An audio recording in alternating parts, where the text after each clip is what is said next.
बिस्मिल्लाहिर्रहमानिर्रहीम। नाजरीन, आज से 4-5 दिन पहले से सोशल मीडिया पे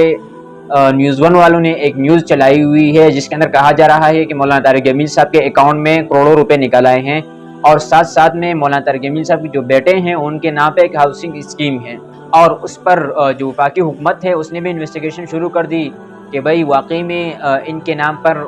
कोई हाउसिंग स्कीम है या नहीं है।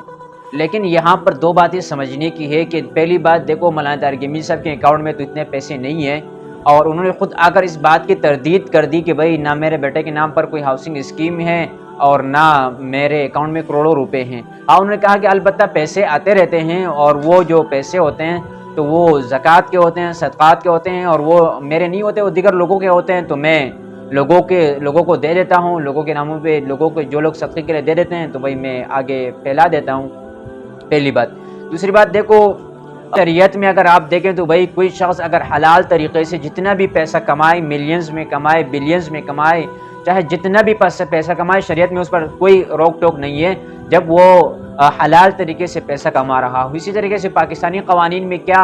कोई शख्स कारोबार करे या कोई शख्स पैसा कमाए, क्या ये ममनू है? इसी तरीके से क्या आलमी कवानीन में ये ममनू है? हाँ, उस शख्स के लिए ममनू है कि भाई कोई शख्स सरकारी वजीर हो या कोई मुशीर हो या कोई सरकारी मुलाजिम हो और उनकी माहाना तनख्वाह 2 लाख 4 लाख रुपए हो और वो 10-15 साल मुलाजिम रहे या 4-5 साल वजीर रहे और उनके जो असासे हैं, उनके जो प्रॉपर्टीज़ हैं वो करोड़ों अरबों रुपए में हो, तो उनके पास जो अवामी फंड्स आते हैं, ज़ाहिर बात है उन्होंने उससे करप्शन की है।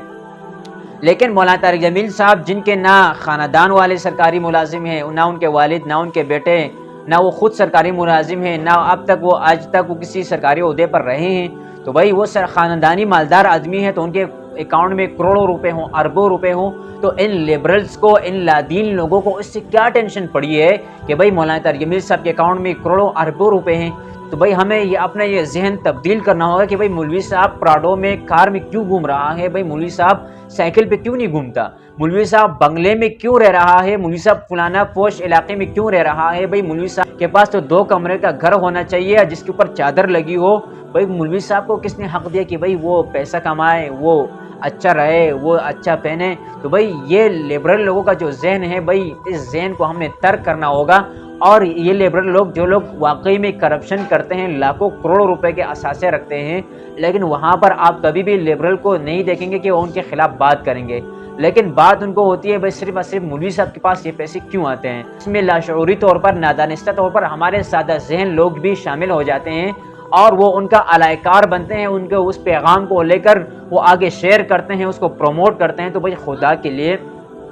आप अगर किसी पर इल्ज़ाम लगाते हो, आप अगर किसी पर कि भाई इसके पास पैसे, तो भाई उससे पहले तहकीक कर लो। ऐसे ना हो कि भाई ये हमारा ये इल्ज़ाम वो अगले के लिए किस कदर अज़ियतनाक हो सकता है, वो उसके लिए कितना दर्दनाक हो सकता है। तो भाई खुदा के लिए उलमाए किराम के ख़िलाफ़ प्रोपेगेंडे बंद कीजिएगा। और ये